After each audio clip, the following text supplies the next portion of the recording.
Welcome to the Ryppleffect. Everybody. Hi, Gene. Hello. We also have a lovely guest here today, Sicadia-Paige. You did it. There we go. Welcome, Paige. Welcome, welcome. How are you? I am great. Thanks for having me. New owner of True You Collective, a fantastic collective down in Arvada that's got a great feel, great services, and a fantastic sound healing team. I don't know if you know. Yeah, it's the word. Just saying. It's the word. Yeah, give us a little more about that. Oh, it's a special little cocoon hidden for now, but not forever. It's frequency, light, sound, all intention based with those things, but attention plus science is what I believe equals real therapeutic results. And so just my own personal journey and embodiment of walking through things, I found different modalities that helped with that. Yeah. I was going to say, how did you get to those modalities? Because for me, it's a really cool assembly of red light therapy and the vibro-acoustic bed and, the sauna and the sculpting. Yeah, right. The cool sculpting stuff. Well, I am definitely known for anything, I should say, as being a bit of a rebel. So okay. I like to learn about things, and then the way my brain works is I experience them, I embody them, and then I download like how that is helping. And the download comes from whatever you want to call that, source or God, or we can use whatever word. It's a feeling. That information, that feeling, yeah, that intuition. It's the collective information that we tap into. It's the getting real deep, real quick. The matrix, the unseen, that's always there that we can see and tap into at any time. Exactly. And so through that, I don't know. That's a long story. I'm a storyteller, so I don't know how that's perfect. To shorten that, but I would say the journey really started from age 5 with trauma and things. But the true answer to how the modalities came in was from a deep, deep grief journey that started in 2021. Okay. So. Okay, geez. Yeah. And so those modalities, those were things that you actually used. Yeah, I found myself after, in 2013, I had a near-death experience, and it changed and reshaped me, stepping into what I knew I was, whatever you want to call that. Sure. There's lots of words for it. But I started that journey there, but it was really baby steps, and I didn't know it. We all have to start in an infant state. And, my old podcast, we've talked about that. That's an infancy state of mine. And so it holds place still, but not necessarily relevance, if that makes sense now. So was your vision of the collective, did it develop in 2013? Is that kind of when that you had that started, moment? But I didn't know it was going to be what it is now. Yeah. I knew I would have a healing center. I knew my mantra in life is I know that I don't know. Yeah. If that makes sense. I knew, and I knew enough to hold vision for that and see and believe. Yeah. If there's one thing that I'm really good at, it is trusting source.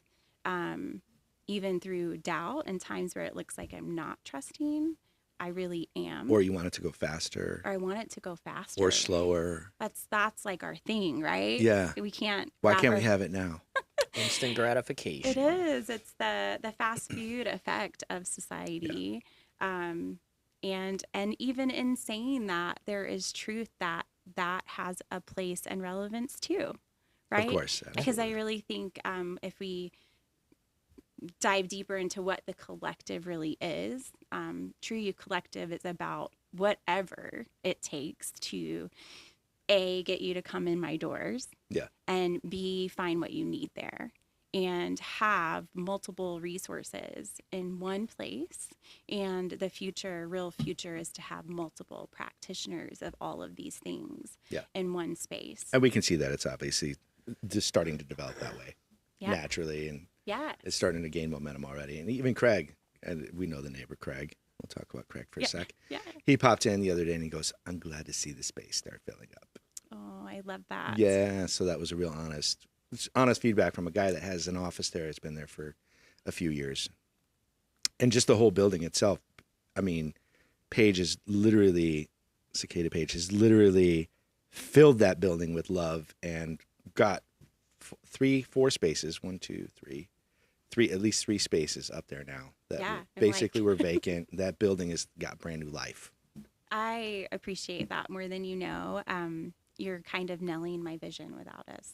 That is the vision, right? Yeah. That less words. I love talking to you guys. I love doing this stuff. This is my happy zone. But as my natural state, I'm very quiet. I can be very introverted. Right. I love silence often. That's probably a mother in me, is like sometimes like, no noise, please. We're done. Why is everybody yelling so loud? Right. Like nothing, no more noise today. But I think that's also been a big part.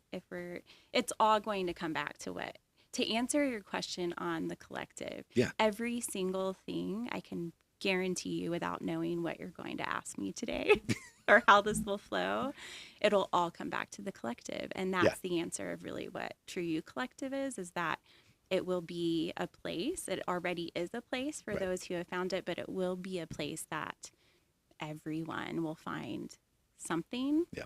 My real, I thought about it today coming on here. It's like, what would be my, and then I laughed at myself because I go on trust so much and not so much analytics, that I realized I created this space and I've never really asked myself what my ideal client would be. And then I thought about that. I was like, that's going to be a question I know they're going to ask me. And then I was like, man, it would be, I actually have an answer. Okay, Paige, what's your ideal client? So it is a person who walks through those doors and looks at me and says, I have no idea why I'm here. Oh, the seeking. The people that are seeking. Right. I was like, ask me the layers to that because I think we'll uncover them today. But yeah.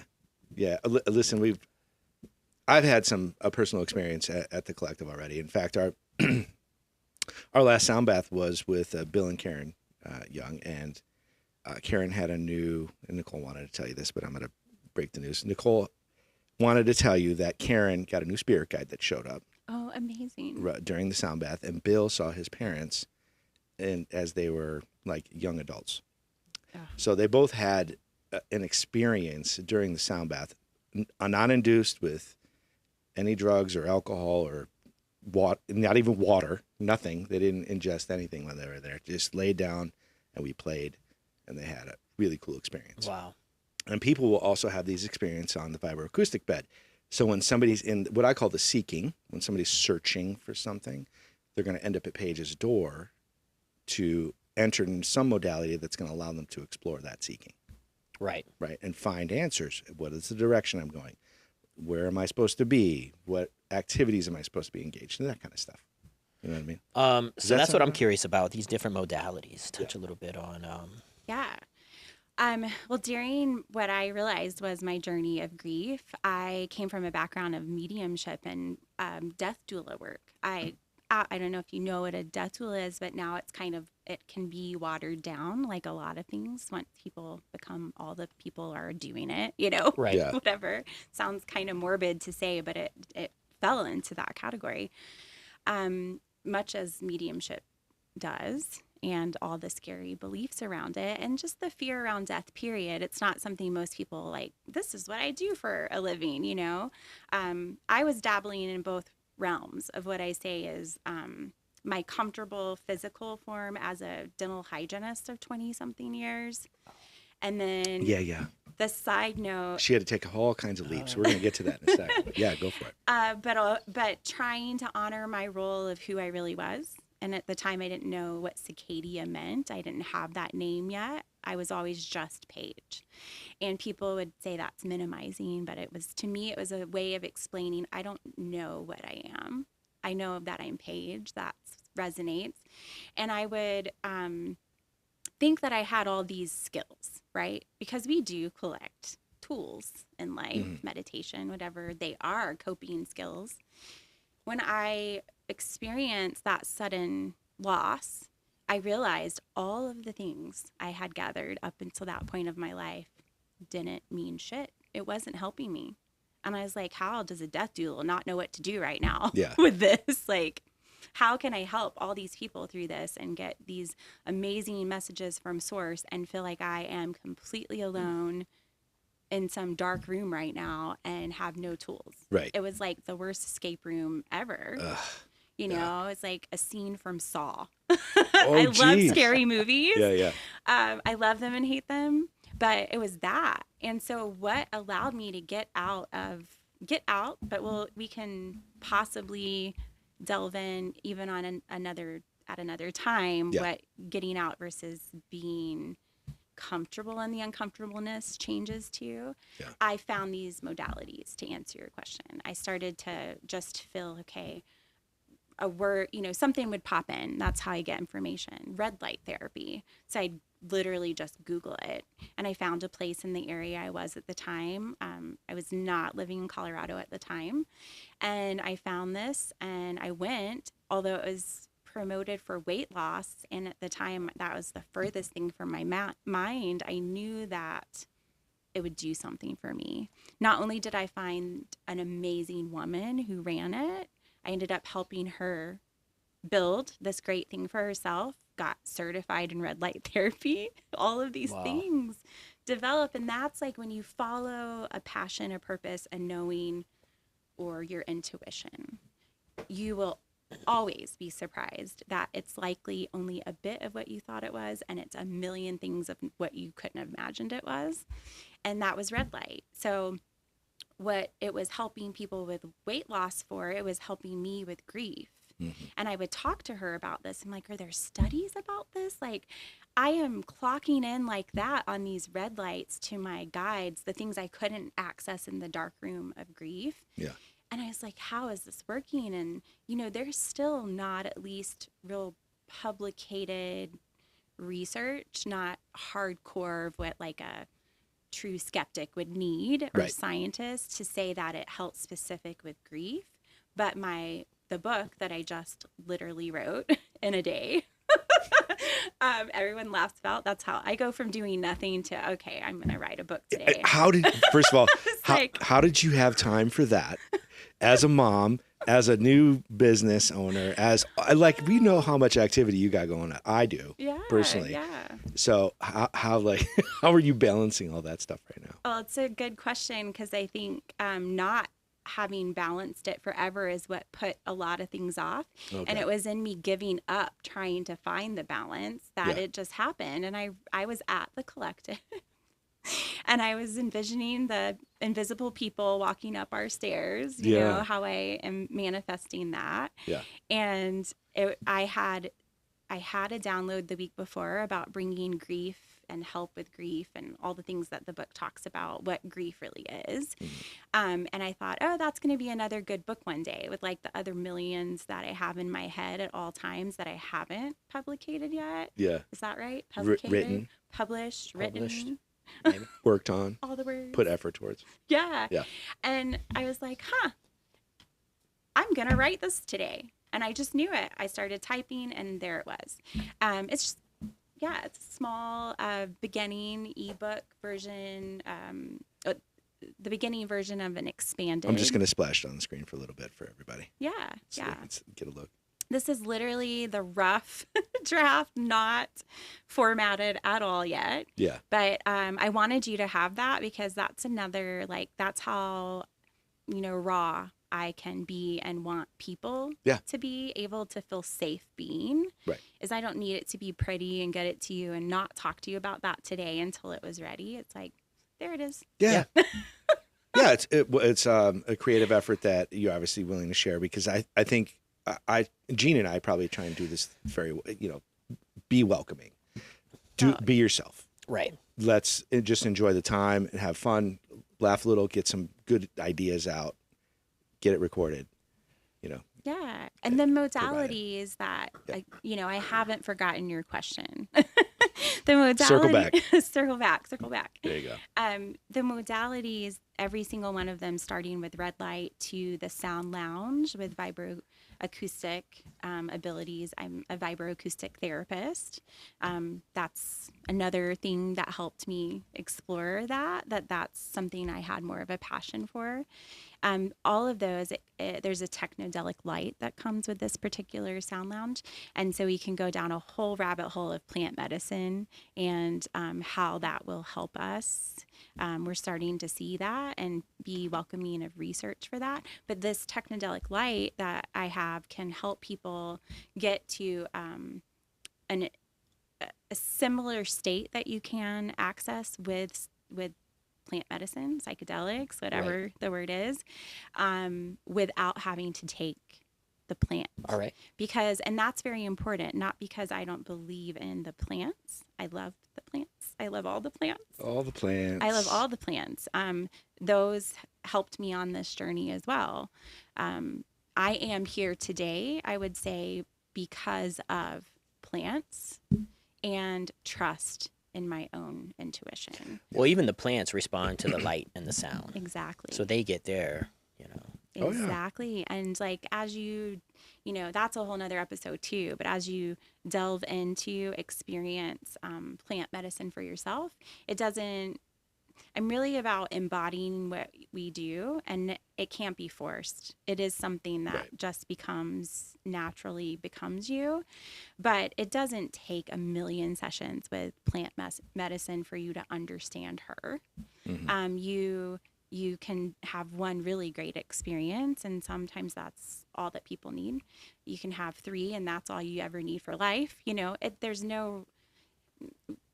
There's no rules when it comes to when we're really in the right alignment and frequency of ourselves. That's what the collective is if you don't know what that means, even these words that I'm saying right now, that's the person that walks in and says, I don't know why I'm here. Yeah. I'm like, okay, great.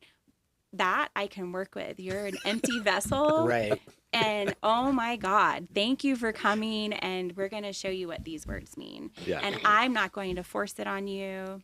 I'm not your healer, but I'm going to show you that you are your healer. And oftentimes we do have, and this is going to potentially be the rebel in me, delete this if you need to. But I will tell you from my own experience that I will take somebody who's embodied, walked the walk, been through some hard shit and came out the other side with that wisdom, journeyed on plant medicine. I'll take their advice on what to do for something I'm going through before I will go to a regular physician. Oh, absolutely. Yeah. Yeah. That's 100%. I think a lot of people are starting to lean. Yeah, that awakening's coming. We've talked about it. That's why I was like excited for you to come on here. I didn't know a ton about it, you know what I mean, about the collective. But even Nicole and like her journey and how she got to where she is, someone who was in a traditional medical setting, you know what I mean, a nurse, set out to help people, and then one day she wakes up and realizes this is not, like, it's kind of all a lie. We've talked about it, like, if you break your arm, break your back, you need to go to a doctor, right? But for everything else, these pills, the sedation, the misdiagnosis and stuff like that, I think more people we're going to see over the next decade, by the time we get to the end of the decade, I hope that there's just mass awakening. But I think right now it's catching on because more and more people are open to the idea of psychedelics, of plant medicines, of light, sound, Yeah. It used to be like, oh, that's crazy talk, right? You're a hippie. Oh, my gosh. Now we talk about it sometimes. We're looking back like, bro, the hippies were right. Exactly. Oh, my God. The hippies were right. But, there was this campaign against, natural healing. Mm-hmm. There was a war. It doesn't fuel the pharmaceutical companies. Again, huge rabbit hole that we could go down. And there are certain things you'll never find me. And I knew I was going to say this today. What? Uh-oh. I didn't know. I was like, how is that going to come up? Of course. Okay. But I knew for sure that I would be saying today. You will never find me engaging in politics talk. I don't give a flying fuck. I'm sorry. Yeah, I just don't. But I will this, I will happily, as rebel as it may be, or whatever the word is, help me with the words. Against the narrative, or yes, outside of the norm. Yes, whatever that is, I will be on the front lines any day, because I feel like that is the key for everyone else to feel safe to then talk about these things. And saying from years ago, like, I had an experience at a playground with a woman saying, like, what do you do? And I wanted to say, I talk to dead people. I was like in that space, right? I was straight into understanding I was a medium, the beginning stages of that. And then I was like, oh, I can't say that, you know? And but that day I did. I was free. And that was a moment I will never forget, because I don't think we have to always be that raw and rough, but sometimes we do. And it changes everything. Well, that's what all of the modalities do. That's what plant medicine does. That's what the technodelic light does, because people are still, because they're not 100% educated, there's still fear around it because of what you were talking about. We've been taught that all of those things are scary and wrong. I mean, it was the 80s, the war on drugs. It's like, good luck, you know. And in suppression, you'll see this. And if I'll drop this little bit, you know, and then you can see the layers. Anytime we're suppressed or controlled in our personal life, in society, sit with that, have a meditative moment when we're done with this today, and see how many layers that goes for you deep. And that's just one word that we're talking about, control or suppression. It brings out fear in people. That was 2020 for everyone. It brings out, you get two types of people from that. One who's going to obey and be suppressed in that fear, and maybe break out later. And then one group of people who will rebel against it and say, no, this doesn't feel right. And that's when you have like the hippies that were right, or, you know, whatever. You have these times. And really, in essence, it's all right. Yeah. Well, it was a really good message. I think just to reiterate that message for people, that being raw in a moment sets you free, right? Yeah, and that rawness can allow those layers to start to unpeel. Yeah. And we have a lot. There's a lot of layers right now. Oh. People have been piled on. They've just been piling layers on for the last 5-6 years, you know, dealing with the COVID nonsense and all the rhetoric coming at us for that, and the mask mandates and all the, we're going to force everybody to take an experimental drug, and we don't have to go on that path. But it works so well in dividing everyone. Sure did. Yeah. Sure did. You know what I mean? It's like, if you stand up and you say, you know, you don't want to be controlled, next thing you know, you're a denier. You know, you're not a rebel. Right. You know, they label you as something else. But that was the plan all along. That was the psyop. You know. Yeah, and it created such a ripple effect. Look at that. I did want to say this. I wanted to tell you. I knew you as much as we need to know each other, and I mean that with all respect, because I feel like we have this need to like we have to know everything about you to know you. I can meet you and I know you, you know, there's a knowing there. And I knew him, but I hate social media. I love all of you that will be watching this, but no one knows how much I have been forced to embrace social media and technology. I was scrolling through Instagram by force for something, and I saw the name. I didn't even see your face. I saw your face, and I didn't know you. And I saw Ryppleffect, and I was like, oh my God, that's something I've, since my kids could listen, I've told them that's how a teaching thing. So anyway, side note, it was for me this really cool, like, I love the name of that. And then your face comes into the screen, and I was like, of course, ripple effect, you know, but it's caused a ripple effect of that fear that we have not realized. And this is circling back into kind of everything that we're talking about today, that my belief is at the core of all suffering. I'm going to change my words, because with plant medicine and the journey and all the things that people go through, there'll be a time where you almost feel like you realize words hold power too. So they're really like starting to change my vocabulary. So it wasn't a belief I had. It was a knowing, a deep embodiment that at the core of all suffering and all disease is grief. And that's another thing that may have to sit with you to ponder. Pain. It's at the core of everything is grief, really. It is grief. Yeah. And we could walk through a million examples right now, and I would be able to help you with your brain trace that back to grief, because it's in the understanding of grief that you could see what I see with that. And that's where the problem is that we exist in fear. We get blips of freedom from that, whether it's we have a great spiritual experience, or we went to church on Sunday and that's what does it for us, or what a good time with a friend, right? We get these blips, but we rarely have consistent times where we go deep. And even if I tell you meditation does that for you, 100% meditation can be a turnoff for people because it sounds like a chore for them. Yeah. Or it sounds like something they're going to fail at, and they have enough failure in their life.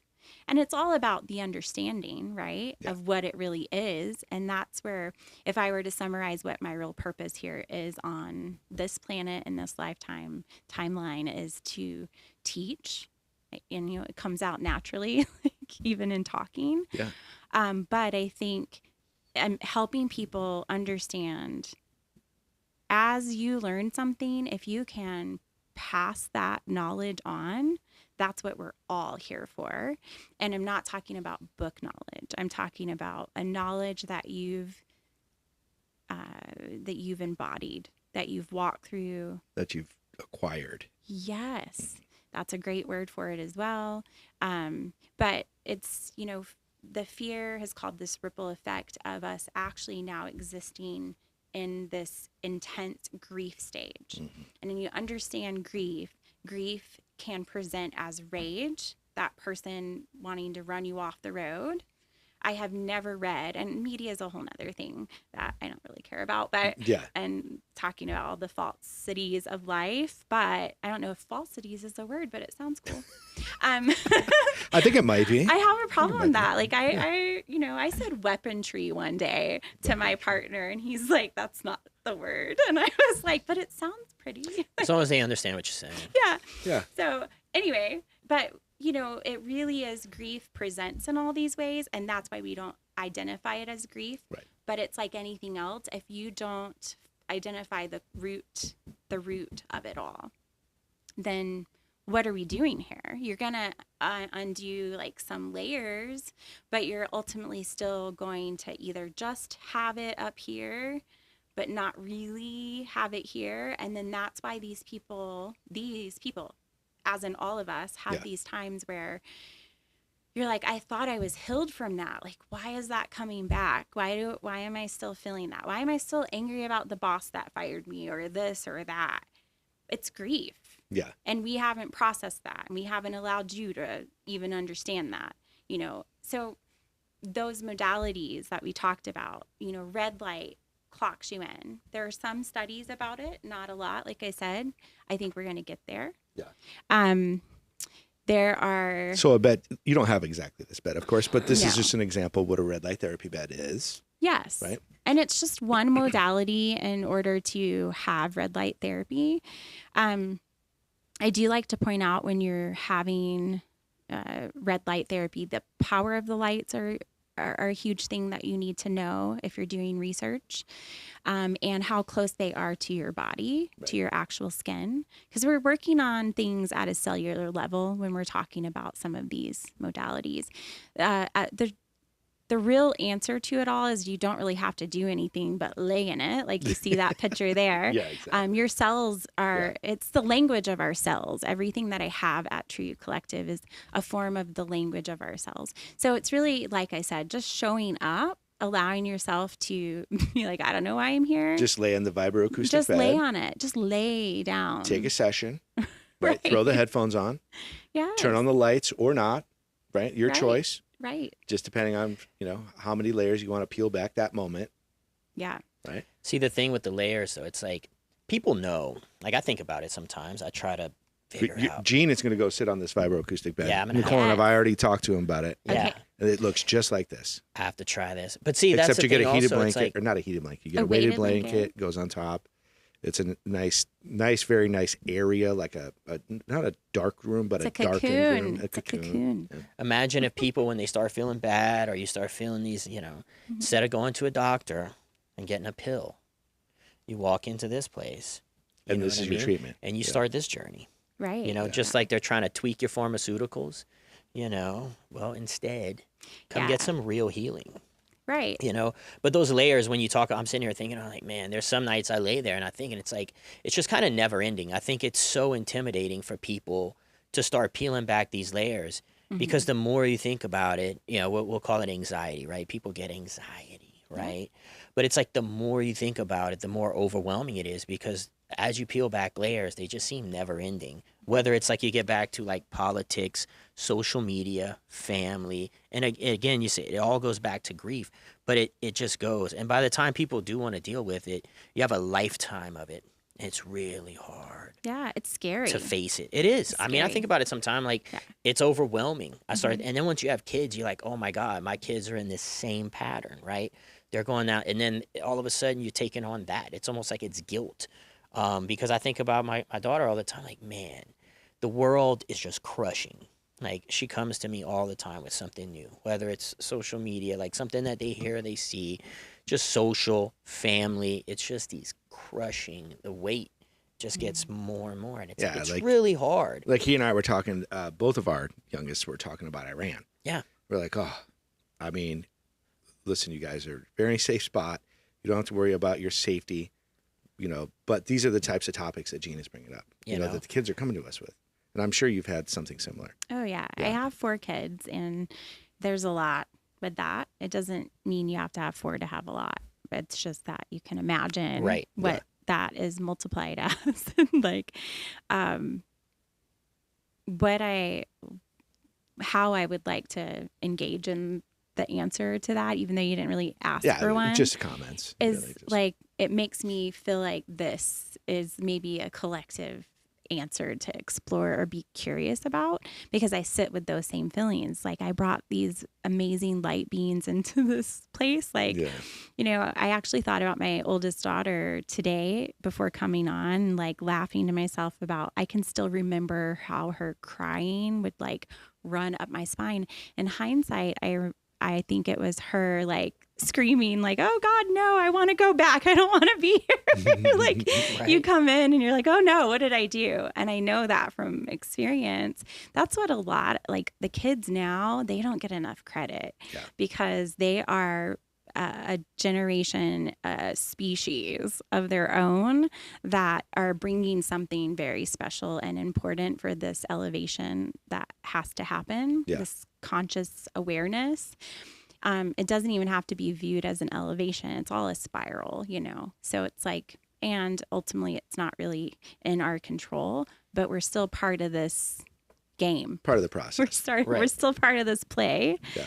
And I think that they don't get enough credit for what they are dealing with, on top of there's in their DNA this deeper purpose that we all go through as humans, but then you've got, they have a really big purpose here. They're going through a lot. And I think that's why there's an age for them of AI and things that can help assist them that maybe we didn't necessarily need. But they are very, like kids, a lot of teenagers now are experimenting with plant medicine over marijuana. Mm-hmm. We're raised, I'm at least assuming, in the 90s kids, and marijuana, sure, we all did it. If you didn't, good for you. But like most of us all did it at least once. I'll tell you know what, I like telling this story. I like telling the first marijuana story because it happened for me in St. Vincent and the Grenadines, and I was 22 years old. Right? Nice. So I was the athlete in high school, steer away from parties, and I mean I got into a couple parties in high school, but I steered away from marijuana until I was 22. Like because of the war on drugs, and this is your brain on drugs, and all that garbage that was sent at us. I was like, well, yeah, I'm doing the right thing. No, I wasn't. What was it? Like opening that door allowed some of those layers to peel off, right? allowed me to get through some of the work when I was in my early 20s, when maybe I didn't even have to deal with any of that work because I would have dealt with it in my teens. You know, I'm not suggesting people just go out and smoke marijuana like all the time, but from time to time, it can be used as a tool and not a crutch. It can be a great opening, right, for an opportunity to heal and learn versus just be addicted to something. Well, it's a slippery slope. I had a friend tell me that one time. We were like, you know, out of high school, and we had all been smoking. You know, we were getting high, and you know, we're sitting there stoned, and he's like, man, I remember when we used to get high and go out and do things, and then now getting high is doing something. And I was like, you know, we had to start realizing, like, oh, we can't just sit around and get high. Like, you need to get out. You need to still experience life. And then it was like, you know, as I got old, you know, so what was funny was there was a long time where I wouldn't go out in public if I was high. Like, I didn't feel comfortable. You know, it's like I was hiding it, and now I do it. And then I had to evolve out of that. You know, I got out in my 20s and realized, like, you know what? I have to be able to socialize if I'm going to take this plant, right? And do it. And then, you know, my wife, she would like to, you know, do that and then go have some coffee and get out, you know what I mean? And then that was fun. But it's true. Like, people have to realize, these young adults, like, don't get caught in that cycle where getting high is doing something. You just sit around. Yeah, exactly. But nowadays I have a lot of friends too who are like highly successful, and they go to work, they have this great job, and then they come home smoking, they play video games, but they're high functioning, you know what I mean? And to them, that's like the best thing ever. Yeah. You know, like, well, as long as you know, can get things done. Yeah, I think it goes back to intention. You know, at the start of this, I said that the collective's built on all these healing modalities and intention, because you need both. And so it's the intention behind what you're doing and when and at any given time that I think could free people up from what guilt or shame may be associated with even what you're talking about. Like, oh, now we're not doing anything and this potentially isn't purposeful. And kids are, I mean, we all are ultimately kids still. I mean, think about the dumb shit we still probably will do at any given time. Absolutely. And we just have a different, maybe. Not Gene, though. Or me in any way. I'm at the table with two guys. This is a safe space to say all the dumb shit that we do at any time. But it goes for women as well. So I will own that for women as well. But really, to circle back, I think no matter what you're doing, no matter what modality, it is absolutely scary. Like you said, it can be anxiety inducing. The beauty about, and I just saw that once the doors were open, which was the irony for me, is that all these modalities just allow you a container. Ultimately, like, you can talk about what titles, like I used to be a medium or I used to be this. Ultimately, I'm just a channel or a container to hold space. I'm a spiritual representation of the container that the True Collective is a physical manifestation of. So people walk in there, they maybe come for red light, for weight loss, but they realize, oh my God, Paige, I just cried my eyes out. Your bed made me cry. I had a guy tell me that the other day. And please don't let me forget to talk to you about the importance of men. You should love that, so don't forget it. Yeah. But I need to touch on that, all comedy aside, because I've had more male clients to date than female. And there is an intention that I placed on that place to do that, and I'll tell you why in a second, but maybe if you help remind me. Yeah, I'll remind you. But it's about creating a container so that people feel safe to peel back those layers. Telling me that I need to journey on plant medicine or a sound lounge that's going to make me tap into something deeper by myself, I'm not doing it. And I do a lot of crap. Like, I will jump off a cliff into the realm of the unknown if I'm told to. But I won't do that. And I'll tell you why. Because I understand peeling back layers and anxiety and fear. If you really understand that, and I can see in your eyes that you know what I'm saying, I can see a fellow journeyer when I meet them. Oh, yeah. You will be less inclined to dig deep. But if you have somebody there that sees you, is not requiring you to say a word. I like silence. Just to be there. I'm just there, just a container. I'm a human a reminder that you're human. If you go a little deep on the sound lounge, you know, I can touch your arm and remind you you're fine, you're still here. Or somebody can. Or somebody can. Right now, that is me. Future-wise, I can't wait to see how many more people come to help me with this. And I can look at your eyes, which is really weird for people. You know, we're taught not to look people in the eyes. I know. It's actually the opposite. It's the soul. It's the whole idea. The soul seat. It's where the seat of the soul is, that in our heart. We don't look into our hearts enough, and we don't look into people's eyes enough. And when I look in your eyes, it's not a challenge, right? You can sense that. Yeah. It's a I see you feeling, and that's what this is all about. Modalities are the science that help me not have to be a container alone. I can only hold that vibration or energy for someone for so long. And it helps for the people who don't believe in what we call woo-woo. That's my own word. Woo-woo. Trademark. A blend of... What is woo-woo? I made it up. I don't actually even know. It's like some voodoo and some woo-woo. Exactly. Nailed it. Yes.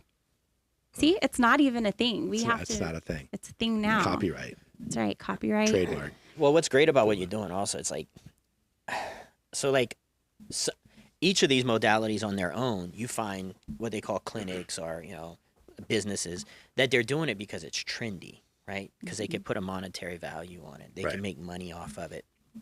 But they're not believers. They don't live it. They don't walk it. Yeah. I'm not saying it's everybody. No, I agree. I'm saying that there are places out there, even like red light therapy and things like this, they just open them and then they talk about the scientific, you know, research behind it and stuff like that. But then when you go to these places, it's not genuine. Right. You know, they're not really there to help you on a long journey. They're there to, you know, get you on some type of program and maybe get, you know. Wipe the bed down when you're done. Yeah. You know what I mean? And that's the problem is like some people do reach out and they want this healing. But then they go to places and they're like, it's just not it's not what their soul needs for sure. You know, they're not going to peel back the layers because this person that's doing it is, again, they're just trying to get people in the door and out the door. And it's like, again, like the medical industry, we're cattle. They just herd us in and out, you know? And so like everything I'm here, I had a lot of questions. As you talk, you just answer them because I'm like, well, how'd you get into the modalities? Well, you went down that road and you walked it. Then you helped someone build another business, you know, that they like the red light. And it's like, that's the thing, is going to a place where people can peel back their layers and feel comfortable because you are fully invested in it. And also feel great when you leave on a physical layer too. If you go sit in a red light therapy bed or a sauna, you know exactly how you feel when you come out. Now, it might be uncomfortable for a little bit, but that's the sweat coming out, and that's a little bit of the grief pulling, you know, relieving your system or whatever it is. And then you get out of that sauna or that red light therapy or the vibro-acoustic bed or the massage chair for that matter, and there's a feeling you have, and it's noticeable. It's a change. Something has changed in you, right? And that feeling people continue to want to have. Right. So they come back for that over and over again and peel the layers and work on the grief and continue. Yeah. Now, this segues actually because you had just a recent experience of your own that cocooned you out of an old spot to a new spot into what we're considering from a medium more to a channeler. Yeah. You want to talk that through? Yeah, it was these modalities. It was all of these coming together.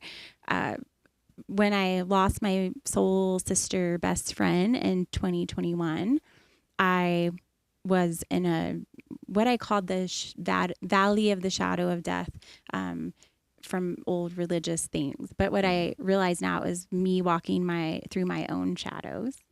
That's beautiful if you think about it. I saw all these modalities out for healing, had no idea how or when I'd incorporate them. But I turned off mediumship because I do say I turned it off because there is some free will. That's a whole nother rabbit hole. But I just said to Source, like, I don't have the abilities. I don't know what words I used then because I can only exist in what words I know now, as silly as that sounds. But I was like, I don't have the container to do this for other people when it didn't help me. Mm-hmm. And it all has a place. I think some people find you at where their frequency is. They need to hear from their grandmother who passed. And if that is needed and that comes through again for me, I would never hold that back. And it has. It's come through already. I have people experiencing what you said. And with your friends, the sound bath that you guys did the other night, that happens on the sound lounge all the time now. And I laugh because when I say there's only a part, free will is kind of true, is because I can say I'm not going to do mediumship and spirit can also laugh at me and tell me, ha ha ha. Yeah, right. Because really it shifts to understanding that we're just channels. Right. And so if I'm just a channel without a specific title, that doesn't limit me because again, like all things can start sacred and become tainted by money and greed and making this a money maker, mediumship became the same. And it's sad because it started out of realizing there was a great need for it, but that's how everything starts. You don't produce anything if there's not a great need for it. But where that happens is it gets into damaged humans' hands that then make it a profit. Right. And it's what you said. You lose the intention behind it. Mediumship became the same thing for me. When I was practicing mediumship, I taught people how to tap into their own gifts because I wanted people to know you don't need to come to me for this information forever. Come to me to realize that it's true. Maybe it helps you with a belief so that you can believe you can do this yourself. Right. All of those things evolve, as we learn. But I really like to say now that we are the everything. But if you're just a channel, you're not limiting that information to just mediumship that people now associate with talking to people who have crossed or transitioned or died, all the words. Right. A channel is just that. You're this hollow bone, you receive information. And when I look back, I realized all along, that's all I ever was a channel. You're an that's antenna. We all are. Kind of. Yeah. In a way. No, I love it. Antenna is great. Mm-hmm. I use that now actually to help people understand, like, if anybody even knows what the radio still is, like if you just happen to mess up your car, touch a button wrong, you'll hear what a radio was. Right. And it's like never on the channel because I don't know if there are channels anymore, but you just hear fuzz with like a little bit of words in the background. And that is so symbolic of how we exist as humans, is all we are existing in is that static fuzz. And all really I'm trying to help people do, what the collective is all about, is to get you to tune into that right frequency again. Maybe remember that there was a radio back in the day. Radios. But, I have to also bring humor to this. I like people to understand humor has been lost in the spiritual realm of things. Like you have to be like this. It doesn't have to be so serious. And it absolutely cannot be so serious. And that's something else that I learned. There's a time and place for everything. If you are tuned into the right frequency, the right channel, you can always know that whatever you're coming as, whoever you show up as, is the authentic version of you for that moment. And that is all that we're asked to do in this life. Really. We have so much pressure of like, what am I supposed to be? What's my purpose? Your purpose was always to enter here and remember. Start remembering, and then people will, what am I remembering? That's exactly my point. Yeah. It doesn't matter until you know. And when you know. And that's that embodiment that I'm talking about. You know. What, that statement is so hard for people to really grasp onto, especially if they're in the seeking and they have not maybe peeled any layers off. Mm-hmm. That knowing is so difficult for people. Yeah. Well, it's hard. We're put here, right? You're born. I think about it sometimes looking at social media because I see people that I grew up with, like I went to school with, and whether it's like, boys, girls, right? And you look at where their life is and then where their kids are, right? And it's like we're in this cycle. Some of them where it's all about academics. It's all about sports. It's all about and then you're on this path. It's really hard to stop sometimes and figure out who you are. Because you go from one to the other, these steps are already laid out for us to all follow, right? And if you don't follow the normal ones, then you're like the black sheep of the family, or you know what I mean, if you take a different path. You're woo-woo. Right. You're woo-woo. But then in the end, we all end up being adults, and then you're in the rat race. You know what I mean? It's like you have this time, but, you know, you feel like there's these stepping stones that you're supposed to take, and some of us do. We take a different one. But it's hard to look back and figure out who you are and take a step back, because, like, life has us in this grip, and it's really hard to, like, shake it off and take some time for yourself, because then you might have kids, or you have this career. Well, the you have structure bills, doesn't want you to have, make any mistakes. Right. No mistakes. But it's designed that way. Don't learn about yourself. Don't make any mistakes, right? Do all the things that you're supposed to do right out of high school, right? Just do that stuff. And then you're going to have a successful thing. Well, maybe you won't. Yeah. Maybe you will. And even if you But if you don't know yourself, that's pretty hard to just progress in a positive way. Yeah. I mean, I'm out all the time, and I'm looking at people with, like, the way we dress, or like, you know, I'll look at someone, and just by what they're wearing, you know, I'll judge them. Like, or I'll think that I know who they are. I have no idea who that person is or what they're going through. But I look at what they wear, how they wear it. You know what I mean? I'll look at tattoos and stuff like that, and I feel like, oh, man, you know, I'll have an idea who that person is. And I'm not being, like, not in a negative way.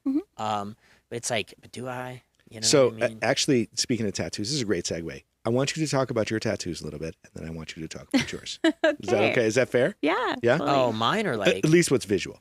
Yeah. Yeah. Oh, I have like Gilgamesh. Just ever since I was a kid, I remember seeing the pyramids for the first time, like in a book, and I was like, "Whoa!" You remembered. I always had this. We've talked about it. Like, I've always felt this connection, or even like, so mine's the Anunnaki, and Yes. the 3 elephants are for Laos, and this is my daughter's name in Lao. My wife's Lao. I love that. And even like when I met Vicky, like, I always felt this connection to their culture, because I'm from South Louisiana, we're Cajuns, and then I meet her and start learning about Lao culture, and they're like kind of the black sheep of Southeast Asia also, you know, between like Cambodia and Burma. Like, people think of them as like a little bit lower, you know, but really it's this rich culture with tons of ruins and temples just littered inside of these jungles that no one knows about. Yeah. But like Egypt, I remember just seeing them, and I thought, whoa, now what is that? That's something you've lived before. And yeah, and I'm Been just there, my whole yeah. life I've been, and then, you know, as I got older, I started learning about mines and like South America, and these ruins, and like the more we get into it with LIDAR, and they're just uncovering these vast civilizations Yes. that, for me, I feel this connection more so to the past and to like Egypt and these ancient civilizations than I do here. Like, my mind. And some Gene days, always has. He's always had this big I connection with spend history. hours, just thinking about the past. And Yeah. like, it's really hard for me to wrap my head around like modern archaeology and, you know, how they try to explain. I'm like, there's no way that that's what really happened, or I don't care how they built them, you know. And you know I what? do, if I could go back in time. Yeah, Joe for fun, Rogan says no, it sometimes, like, if you had 1 second where they would take you back for 10 minutes, I would go back to the construction of the pyramids, because I'm really curious. Now, just let me lay this out for a second before you get to your tattoos. What if we actually built the pyramids so that we remembered? This kind of just came full, like, we're all going to remember that because it's so monumental in our life that if you were there and you were helped building them in one lifetime 30 times ago, whatever it might have been, or we visited there because it was we heard about it in wherever we were in the world, and we came to visit the place so that we can remember next time. Yeah, well. Or the time after. And then these politicians got a hold of it. Now they control the narrative, and they tell us what they want us to believe. Yeah. This is the problem. Yeah. I grew up in a Catholic school, all right? Like, South Louisiana, Catholic school, best school in the state at the time, academically. And I was just the worst, you know, because I remember one day in 6th grade sitting there, and they were teaching me Catholicism, you know, and I'm thinking, like, it hit me one day that they are for real. And I could not wrap my head around it. It was the farthest thing that I could feel like was reality. Like, as I'm reading the Bible, I made no connection. But when I looked around, my counterparts, like, I had kids that are just completely invested in it. And for me, it was like, this is crazy. Yeah. You know, I remember asking a teacher once, and we had nuns, and I was You like, just didn't resonate with it. it didn't resonate with me at all. You know, some of it did. Like, I understood that if I followed the Bible, I would maybe live a good life and just be an honest person and be good, like, do unto others as they would do unto you. I could dig that. Like that resonated with me. Natural. But I remember asking a teacher and a nun one day, I was like, they're teaching us about if you don't give yourself to Christ and, accept that. I was like, well, what about the Native Americans and these like civilizations who never knew about, God and Jesus and never accepted him? And the teacher looked right at me and said, well, baby, they went to hell. And I thought, and I think she gave me that answer and it was a reaction because I asked her in front of, and I think it just infuriated. It kind of made her mad because I asked the question and I was young. Like as if I wasn't drinking the Kool-Aid enough to just accept it. Right. Faith of a mustard seed. That's what it was. I always had that one thrown at me. She put you in timeout with the Bible for another 2 hours? A little bit, yeah. I ended up in a little extra catechism. You know what I mean? Like a little bit more time with, but it never really resonated with me. Yeah. But as I got older, I thought, man, that's why like when I met Vicky and then Buddhism, I went down that. Her family's all Buddhist, you know what I mean? That resonated with me more. Like, treat everyone with respect. The earth, the plants, that made a lot more sense to me than, Christianity and Catholicism. Yeah. But I grew up in a Catholic school and there wasn't much room for free thought. There was no room for free thought. Yeah. I 100% understand that. Sorry to interrupt you. No. I grew up in South Carolina, so Bible Belt, enough said. Again, I think it all has a great place, but I've only come to that now. And I have so many stories similar to yours of sitting in church and like, I hear you tell me about this is your version of this Jesus, right? But I knew when I told you at the start of this, that trauma started around 5. Some of that was religious trauma. I knew sitting in that pew that was not the truth.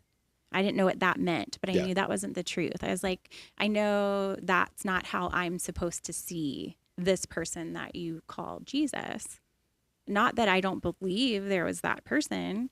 I don't see it the same way. And that really is where the disconnect is with religion and spirituality, or religions as a whole, like dogma. I love that. I love studying it. I don't do that anymore, but I went through a phase in my life where I studied like every religion you could possibly think of because it was at the core of an awakening I didn't understand. I needed to understand all of the things, try to understand them here to make sense of whatever it was that I went through, if that makes sense. And that's why I would say it has a place, but it can also cause a lot of the programming that we have that we're trying to deprogram from to also then remember.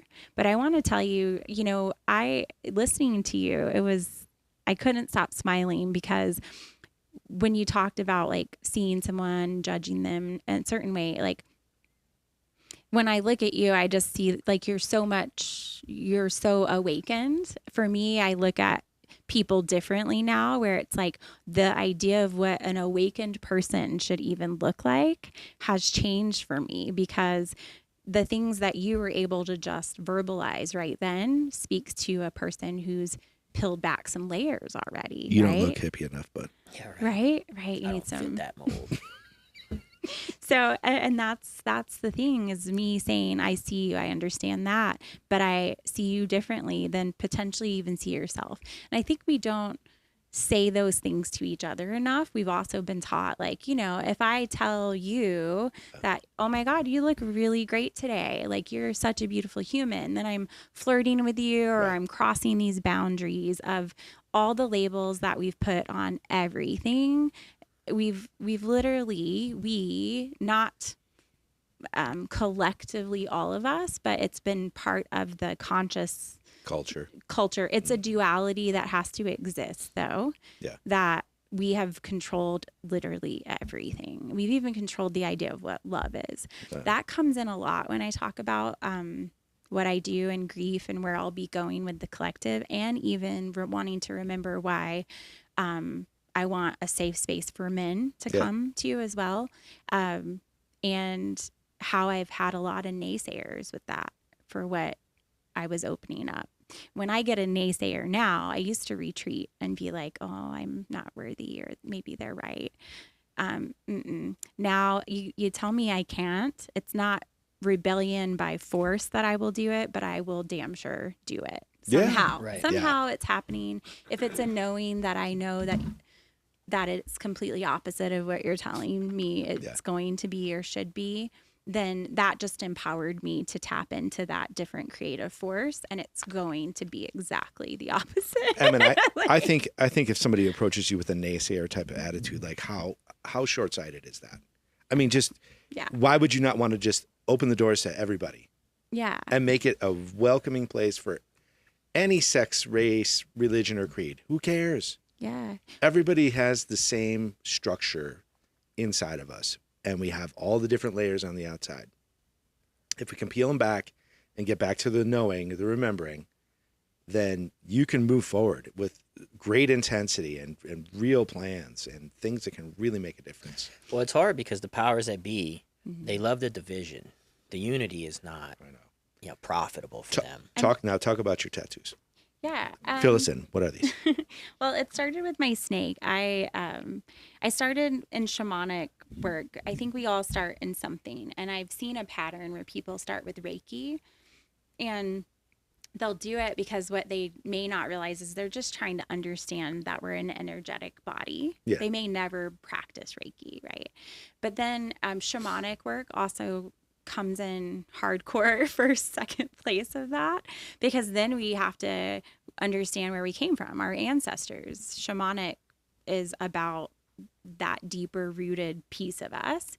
The snake and the connections to our chakras. You got your earrings on. Yes, too. Yes. I wish I had a snake around my neck right now.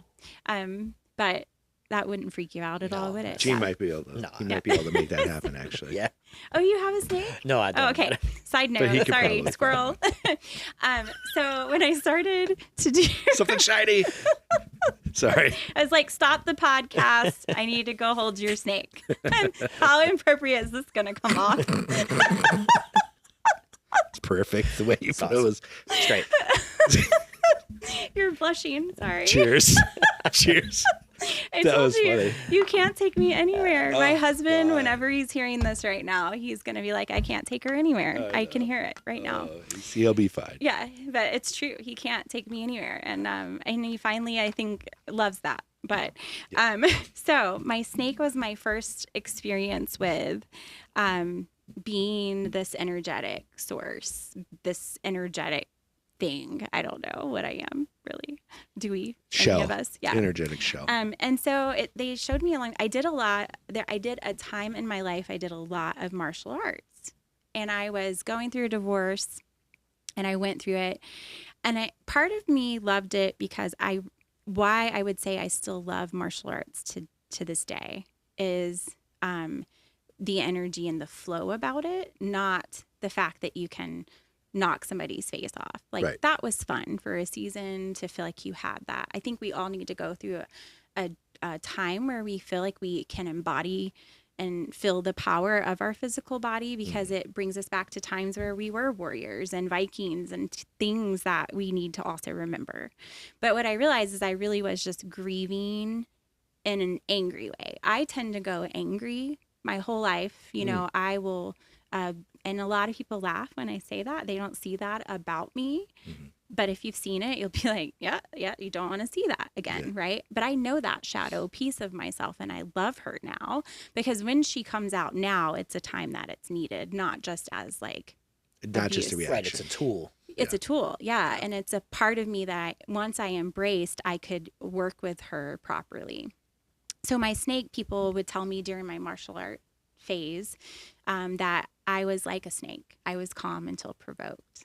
So I got the snake to honor that presence. But now it's like I really live in that snake energy of not only that they can be very calm till provoked, but they are the literal meaning of transformation, transmuting, like all the things.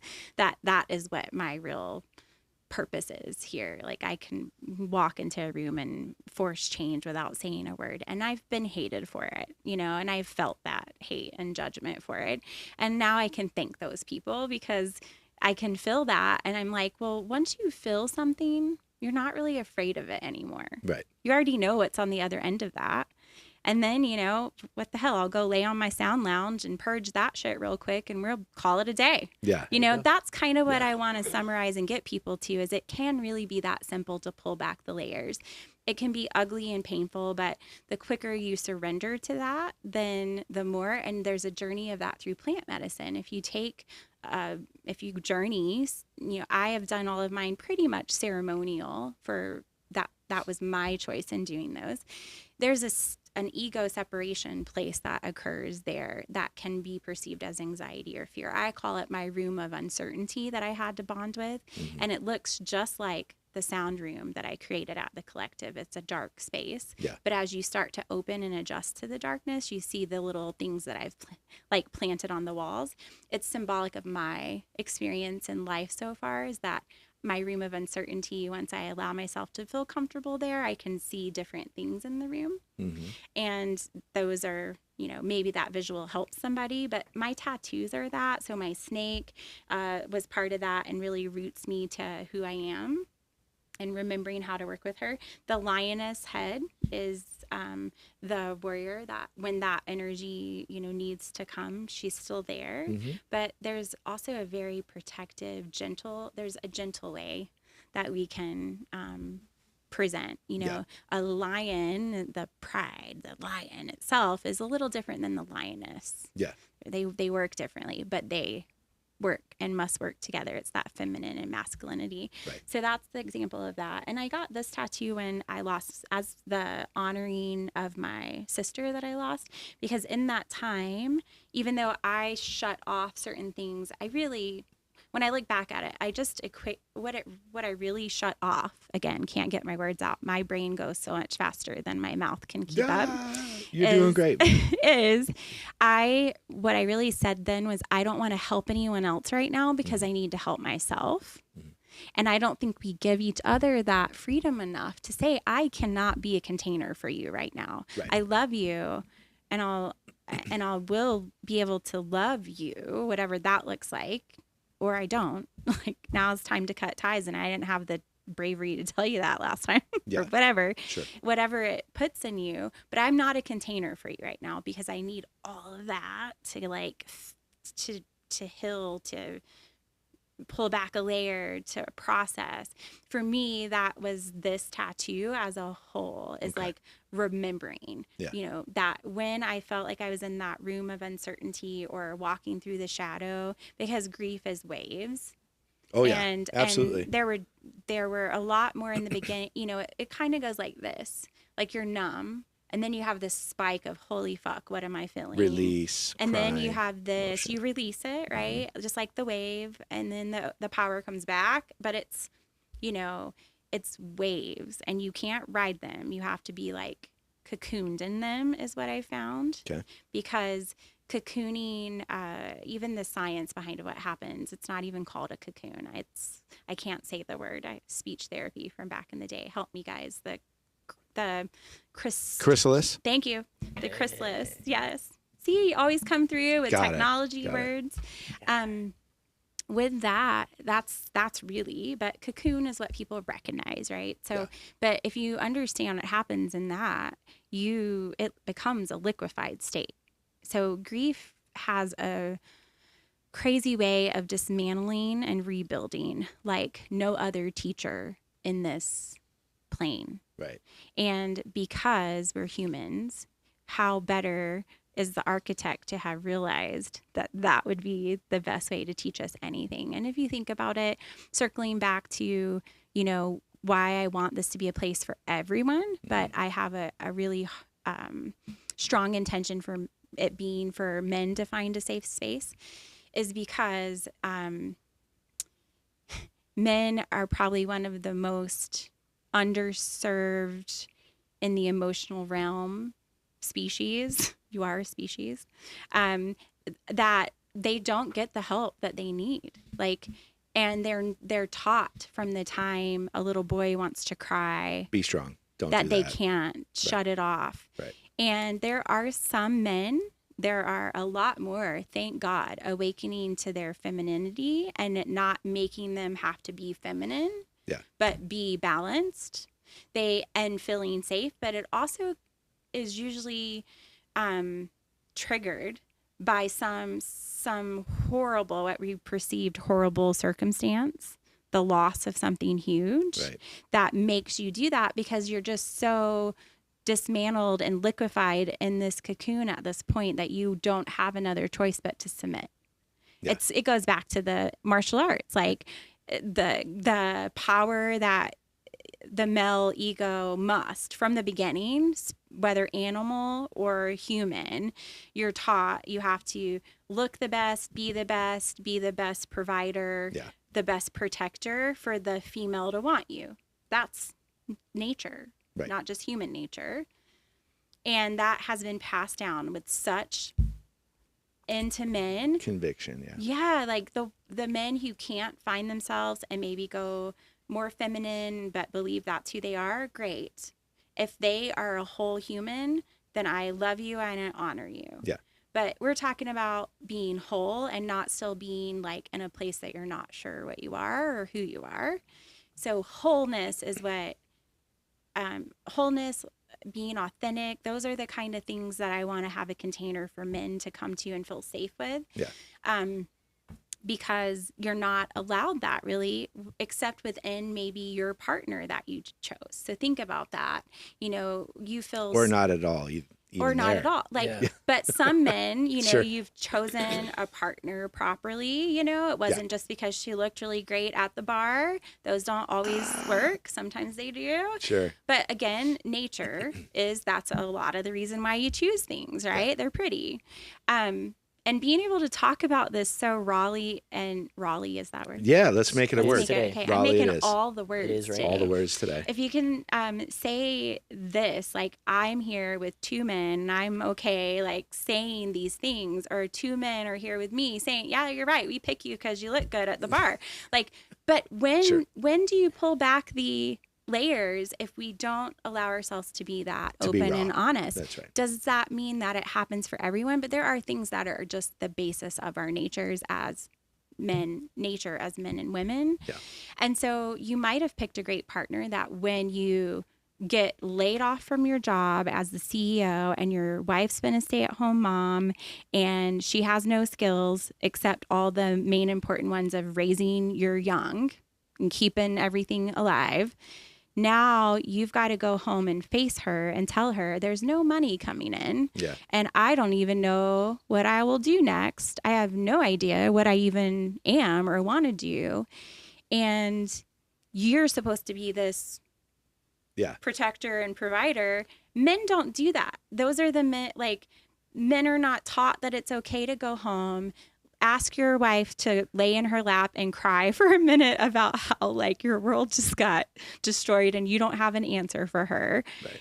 They're not allowed that. And if they are allowed it, they don't give themselves permission to do it. So there's always a bit of a wall. If you have a partner you can do that with, great. But I don't see another area or safe space where you do that. Some people go to a church group or whatever, but I have had a lot of male clients tell me already that they may have come for the red light, but what they realized was they were coming for wanting to come back to even be able to talk. Like, I had one guy say, I don't talk. Like, I don't do this. I don't know why I'm talking to you. I literally had a guy say, I don't know why I'm talking to you. And I was like, why you're talking to me either? Why are you here? I don't know why I'm here either. I just walked up the stairs and made it, right? Know? Yeah. And I don't sit there and say, well, come on, talk to me. Like, I don't pull that out of them anymore. But see, that was me learning how to navigate that in my own relationships. Right. My partner now will tell you that the partner he met 13 years ago would drive him crazy. Like, talk to me, fix it. You know, the typical things that we all talk about each other. Yeah, of course. And so, you know, but now that taught me to hold this container for the collective to open and be welcome for people, not just men, but anyone, just not to feel like we have to force somebody to do something, but I'm giving you an environment that if you feel safe to do so, you can come here. You can lay on a sound lounge, lay on a red light, sweat to death in a sauna. And at the end of it, if you want to, like, get your ass abs re-sculpted out, you know, because you did lose some weight, which all this actually does for you as well, then great. You know, there's no shame in a guy wanting to have some body sculpting either. If that makes someone feel comfortable and good in their own skin, exactly. Feel free. So it really is all connected is what I am trying to, I guess, put out there with the collective, but without force, and just holding that sacred space for people, or being that container where, you know, if you need to process that that loss of identity is really grief, for you to be able to then figure out, what do you do after you lost your job as a CEO and have all this pressure on you? For me, do anything. Like, come here and do literally anything. Sit in my chair and stare at a wall and don't talk to me, and just soak up the energy before you go home and take your life. Without judgment. I know that sounded really odd for you to say, but you can just literally do that. Yeah. And there would be no judgment in the space. No. I mean, I might tell you, like, I'm closing the doors in an hour, but that's it. Like, you know, you need water or something. You know, I had a guy come in yesterday that he was so heavy with grief. Like, he literally I could see he could not bend over to take his own shoes off. Like, that was too much work. Yeah. And what we don't recognize for each other both ways. Men don't necessarily recognize the weight of what women are carrying to have all the titles that we have to exist in. But you, as men, have as many, but it's not talked about as much. Women were taught it's more okay to tap into these layers. You're not, you know, all these things. These are the norms that I want to bust the ceiling on. Rebel, because at the end of the day, if the world goes, you know, all to shit, you know, just to really dumb it down, like, we all are going to need each other if we want to have another species, you know, like that's science too. So, like, us dividing everything, you talked about division before. We've been divided in every way. We've been controlled in every way. We've been suppressed in every way, and we're busting out. We don't know what that looks like, but the riots are an example of that. People are busting out. They're saying, I'm tired of feeling whatever this is. Don't tell me what to do another single minute of any kind of topic. So if we can start to have these places, my real vision is, and I know that we'll have multiple locations of this, I will love to look back on this in years and see how close I nailed it. Like, I know every state that I want them in already, you know, all of that. But what that is for me doing is bringing all that energy. You know, it can't be contained in one place either, and one person can't do it alone. So the idea of having all these different places and different people joining us is because that is the definition of the collective. And then in doing all these layers, peeling back, feeling vulnerable enough to do that, you will uncover the true you. It just will happen. I don't have to tell you how. It's not a therapy session. I have no desire to be anyone's therapist. I just don't. But I will let you uncover your own therapist. I'll, along the way, let you know, like, that doesn't sound crazy. You know, it's the rates of harm and suicide and the things that we're doing to ourselves, let alone what we do to each other. It is off the charts. I don't even care what the number is now, because it's too high, whatever it is. You know, like you're talking about, it's like, as you're sitting here saying this, I'm thinking about therapy, right? And just therapists and that industry in a whole, right? And I was telling Vicky the other day, my wife, we were talking, I was like, man, the thing is, so people go to therapists, and look, I'm not going to say they're all like, but I don't know what that person has gone through, right, in their personal life. And so what we find is, like, you know, like, you're offering a form of therapy, you know, but a more natural, free, you know. But in society, we're all pigeonholed into, if you're having issues, you have to go to a therapist, and then they're going to prescribe you something. You're going to get some drugs. You're going to get some drugs. And I think about it sometimes. It's like, I was thinking about it. I was like, man, what about these therapists? Like, who's their therapist? You know, what are they going through? Yeah, how do they unload their They could grief? be a very flawed human being, just like me, trying to help other flawed human beings. And you know what I mean? And it's like, man, what a vicious cycle. I know. I'm not saying they're all like that. But again, through this awakening, I hope that, again, in the coming years, people, and you know, not just men, women also. Like you're talking about men, and it resonates with me because I'm sitting here like, wow, as you're telling me this, I could think of like 5 friends who would benefit from this, because we were all raised in this environment where it's not all right to cry. Don't be vulnerable. Suck it up. You know what I mean? Keep if you're your having a layers on. bad day, no one needs to know. Yeah. And you need to just smile, put on that, you know, that other mask, and get it done. All right. When really, you know what I mean, we do need a safe space to go to. And I'm saying that, like, I know people tease about safe spaces nowadays because it's thrown around loosely. Right. But we do need a place where you could go there, not be judged, and find some healing on your own. Because look, not people can't fix your problems. Right. You know, you can be a conduit Correct. to finding, you know, some peace. But it's like, man, nowadays it's really hard, because when you think, oh, I'm not having, like, something wrong with me, I have to go to a therapist, a traditional therapist. And that's not always the answer. Maybe some people do find answers there, you know. But more times than not, I have a lot of friends who go to therapy, and then what are they on? Pills, you know? Yeah. That's a vicious cycle. Well, man. it's just covers the problem. These natural modalities are really the way to go. Like, we have to get back to, it's like even just grounding, you know, I try to get outside and ground myself. You know, these are all things that were lost over time, and it was by design. This was not by accident. It made us forget.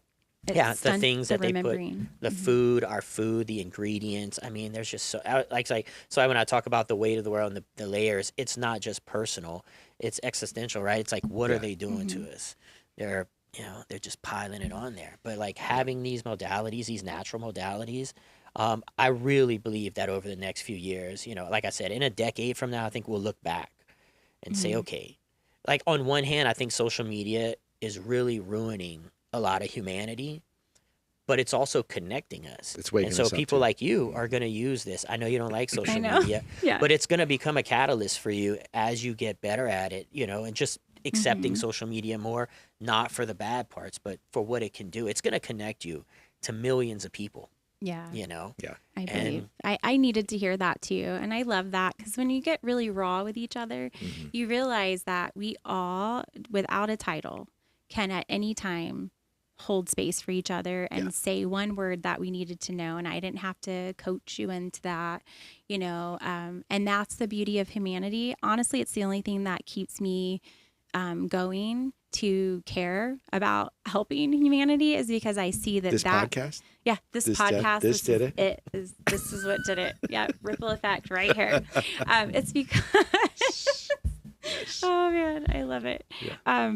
It's because we really, at the core of us, we are these amazing creations, energetic, vibrational beings. And those modalities talk to your cells to remind you of that. But like you said earlier, it also is different than going to a red light bed and walking out and feeling like you just went to a tanning bed. It's about that human interaction and experience that makes the difference. And people feel that, you know, they know that, but it's getting them in the door, you know, because this is still new to people. It can be like I could have 1 million people see this right now, and 1 million people have a part of them that want to do this. Oh yeah. And 1 million of them be scared shitless, and they're not going to do it unless something else brings them to that door. And that's why everything we talked about today connects to, it's all connected, because it all fuels or feeds the other, where, you know, maybe weight loss brings you in, but you clocked into a deeper part of yourself on the lounge that day. The lounge is what brings you back, you know, because it's not me. It's the lounge. It's the presence of the place. It's, oh my God, there's another person who's been through that. And I don't want to, you know, I could go on about this forever, but I don't want to forget an important part of what you said. I knew that would come up today as well with the therapist, because for me, it goes back to embodying. The collective helps you pull back layers so you can embody the true you, not just see it. And therapy is a good example of that. Is you have people that go. You saw how I corrected, self-corrected that one. Yeah. You have people who decide they want to help people, and the traditional way to do that is to get a degree as a therapist. Yeah. And you stay in that mode and you stay in that science mode and that logic mode. The books told you this is how I address you and diagnose you. Right. Your job is not to do that. Your job is to help me uncover why this is happening or feeling, you know. So you get branded bipolar and you get put on all these drugs, and you may or may not ever get out of that spiral without some severe trauma or some crazy thing that awakens you out of it. That is a cycle that they have designed to be almost impossible to get out of, because why would they design something that you could get out of and stop paying them for? So there's this saying, absolutely. There's a saying that that I've heard many, many times throughout the years. When the pain of change is greater than the pain of staying the same, you're going to change. Well, if you can just mask that pain with a 10 milligram thing every morning, you're never going to get to that moment where you're like, fuck, I got to change something. Yeah. And then when you have that moment, Noah, and you say, I want to change, that you've come to that awareness. Yeah. Then what is always the question. Yeah. And it goes back to what he's saying. It's take? like, what step do I take? As men, especially, you're more analytical beings. Yeah. So you have, and you're fixers. I threw that shit out the window. I went and saw a psychic in Arvada. I left my watch with her for a couple of weeks so she could do some whatever metallurgy or psychometry on it or whatever she called it. And I found that healing from that first layer that I needed. Oh my gosh. And then it kept going from there. I love that. See, and that's so bold. Like, you're also a fellow cliff jumper, and rebel. We got a lot of those at this table. And we are supposed to be the people who hold that space for others. You know what I'd love to see at the collective later? Now, yesterday, whatever. I don't care about the timing, and just want to see this. And I know that I will, that my partner has no idea what's coming for him.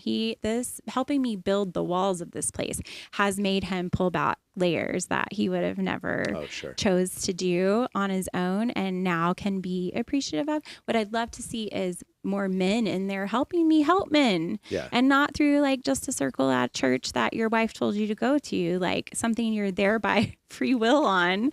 Because therapy is the same way. Nobody really, like, women tend to be more inclined for therapy. It's really hard for a guy. You guys honestly go because you don't want to lose us. I mean, that's the real truth of it. Like, let's just say what it is. And you do a lot of things because you don't want to lose us. And likewise, we sacrifice a lot because we don't want to lose you. I mean, my whole ramble with that is I deprive myself of so much chocolate and cheesecake and cheeseburgers because I still feel like I need to look appealing for my partner. It's completely ridiculous. At the end of the day, none of us are going to be alone truly. Like, love is the existence, the language. But tangent to that is that I think we got a piece of chocolate. You want to break out one of those chocolates? Not that kind. Not yet. So I think that circling back, everything we've tried to do when you hit that what now moment has been traditional. When are we going to see that traditional does not work alone? Are there great therapists out there? I know a handful right now, but you know why they're great? Because they've embodied the walk. The divorce therapist that went through a divorce, the child psychologist who has children.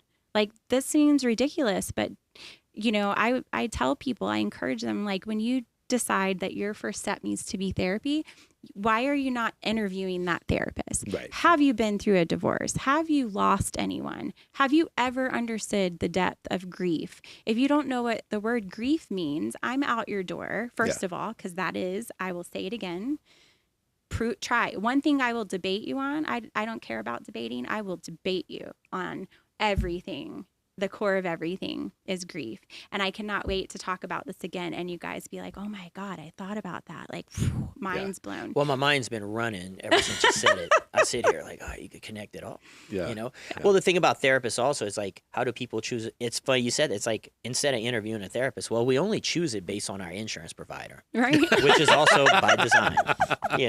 Doctors by the insurance provider. And you get the how choice do you of seek two. help? Yeah. You get two. What do you end up getting? Whatever the generic version is, okay? Because that's the cheapest. You know what I mean? Things like that, pharmaceuticals, like, dude. And when you talk about, well, we do it more traditionally, but that's not really, because the more traditional way is the 1,000 years before this was designed. Right. That's the traditional way, but we've been reprogrammed to think that, oh, no, that's cuckoo, right? And the crazy thing is, it really comes down to the one thing that we all do, and you can all focus on like whoever you are listening out there, you can all focus on breathing.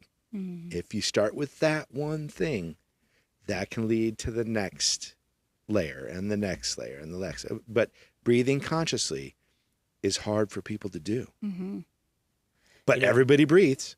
So just breathe with some conscious intention with it, and you'll find yourself making that next step. And I'm glad. Yeah, everything you're talking about, it's like, man. I'm glad Paige is here so we can talk about this stuff. If we go back in time, well, the red light therapy would be hunter-gatherers were out in the sun, mm-hmm. feet on the ground, grounded in nature with the sounds and the vibrations. You know what I mean? Like, now we're so just insulated from everything.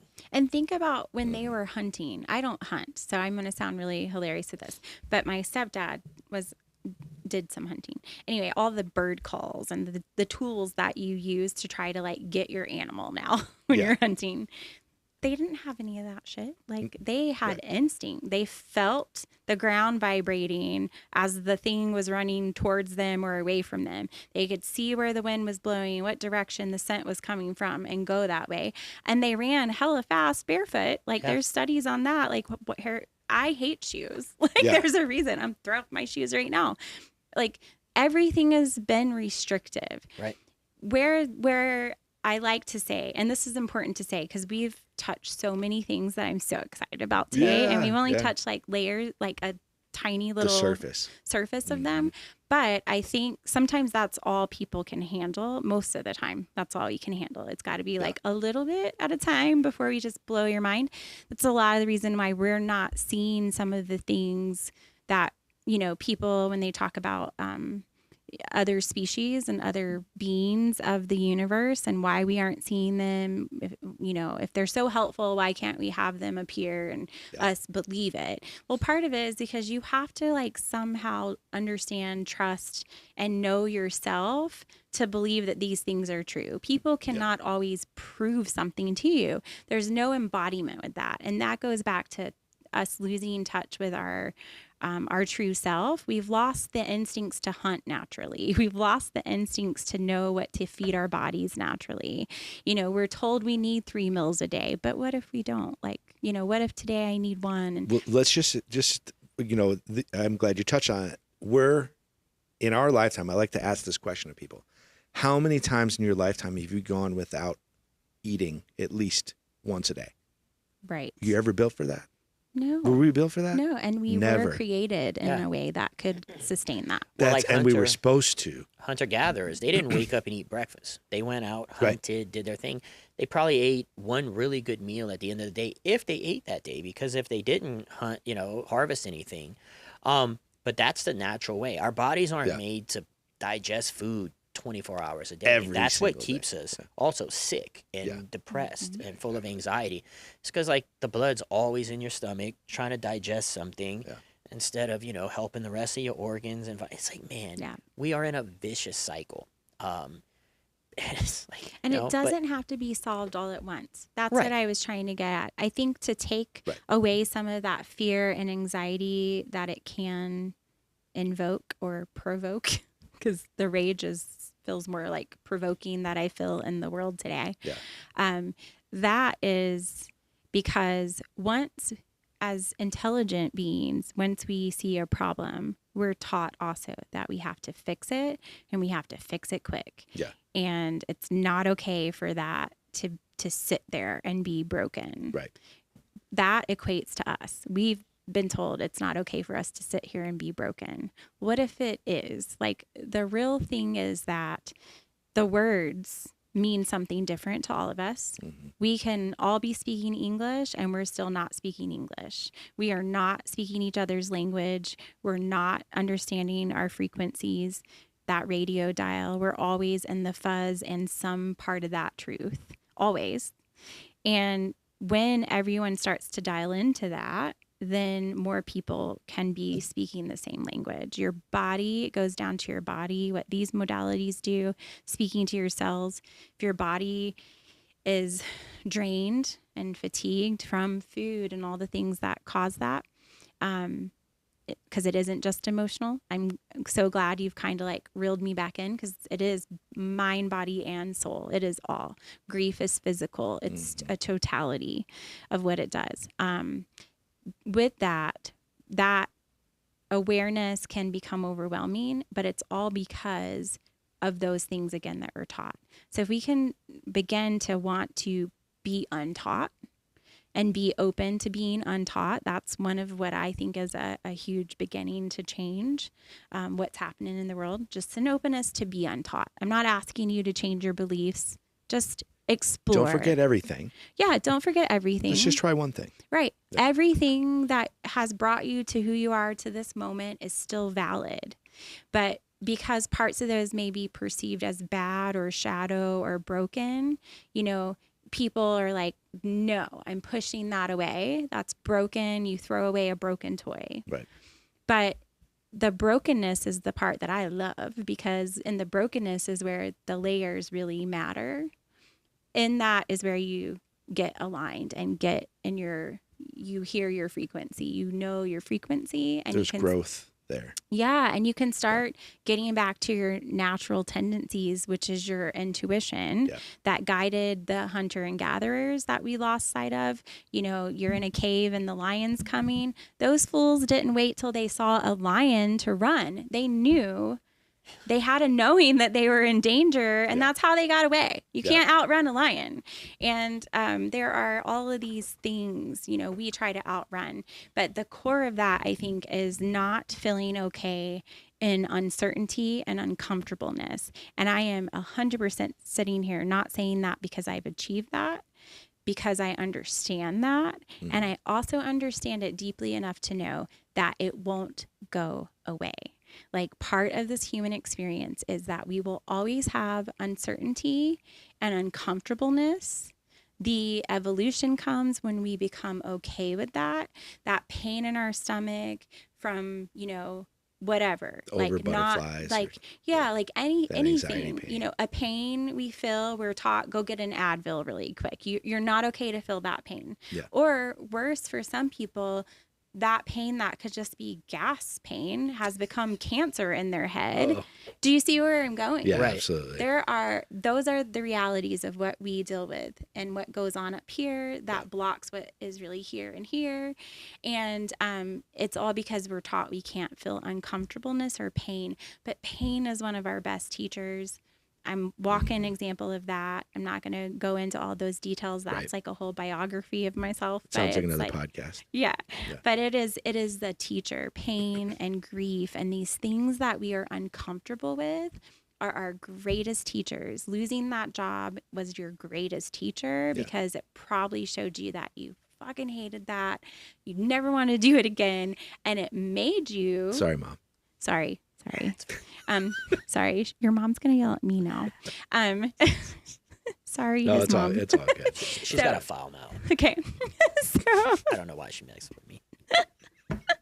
So my mom's used to it. So, and my mom won't ever hear this, I'm sure. So she might. She might. I'd have to tell her what podcasts are. But there's that kind of thing. And so I'm like, we have to be okay being broken and uncomfortable and these things. If I can get people to see that that's okay, and that we, even at the collective, I'm not trying to fix you. Yeah. These things can, and rules of society require that I say, I do not treat disease or illness. Here's my disclaimer. We do not cure disease or... Help me. All the disclaimers they make us say. No, we say things like that all the time. Allegedly. Allegedly. We are not financial analysts. Allegedly, we can help you. Yeah, I cannot cure cancer. But I will tell you that this place is here to help you find your true you. And your true you is all of those pieces, of that. This is a great... Listen, I went through all the things we were supposed to talk about. We covered everything without looking at that. None of it. And we're definitely going to have you back here. Oh, I would love that. Listen, yeah. I am so proud of what you and Justin have put up there. It's just an awesome place. You guys got to stop by. There's no reason why you shouldn't at least check it out. Look at the modalities there. Look at what Paige has got to offer. And where can everybody reach you? Yeah. I was just going to say that the irony of how much I hate social media, it's actually the only place that you can find any accuracy right now. So my website's still being built. It's been a whole fun thing. So it's there and it's pretty, but it's not, there's some lesson in that. It's not perfect. No, it's not. It actually isn't functional. You can't actually like book anything through it yet. So just True You Collective Colorado, Facebook, Instagram, plenty of posts and links you can find to my temporary booking site. There's some exciting things because I have, in my uncomfortableness, embraced technology a little bit more. We have an app coming out soon that will have almost a membership feel. That is not me, and that's why I always say True You Collective Colorado. I did. I put that in. I know it does that a lot. I get a lot of people saying that. All right, let's try this again. I don't know really how to start to take over that, but we'll figure it out. That's us. Yep. Just look for our pretty sapphire blues and golds. If you've ever journeyed on plant medicine, my logo makes a lot of sense to people. And so if you look at that link up top, you'll see a way to book now. That's going to be changing soon. In August, we'll have a whole nother platform. So, I mean, we are always evolving, like what I'm asking other people to do. The immersion cocooning session, I'll have my ebook out for everyone really soon. And the cocooning piece will make a little more sense. But I think everything we talked about, it's a visual that could make sense now. Come and immerse yourself in all of this. That session allows you to explore the sound lounge. What I have actually started doing, I found, is I let people do the massage chair for at least 10 minutes. And it is what it takes, I have found, to let your mind settle in to receive anything else that's going to happen. People then can instantly relax on the sound lounge. And then they're encouraged to do the red light therapy and sauna. And most people, even if they come in saying they don't want to do all of that, they absolutely will do all of that. And that's the cocoon, because I think those three together allow you to slowly, it's almost like a journey, right? Because you come in, the traffic had really pissed you off, your day. It takes you 10 minutes in the chair to just be like, okay, I'm here. Yeah. And then the sound lounge welcomes you because it's a dark room, so you don't feel judgment because you can't see really. There's some cool little lights and stuff. And so you start to relax, instantly receive, and then people go deeper on the red light, which equates to your cells receiving it on a deeper level. And then the sauna, you just sweat it all out. Everything that came to the surface that day sweats it all out. And that's how, in my brain and my intuition, that was created. Is there science behind it? Absolutely. I don't care about that too much. Right. Yeah. Well, Sicadia-Paige. Yes. Thank you. Thank you so much. Yeah, man, that was beautiful. I appreciate you coming down. Yeah, I am so excited to be here. I'm so excited you guys are doing this. Ryppleffect needs to stay out there. The word itself holds power. And thank you for being open to have someone like me on the show as well. And I hope and expect to see you, your friends, and all the people. And just come. Yeah, that's all. Absolutely. I can't explain it. Come check it out for sure. All right, Paige. Anything else, guys, before we wrap up? Man, it's a lot to process. Bye, everybody. Ripple All right, out. Ripple out, guys. Bye.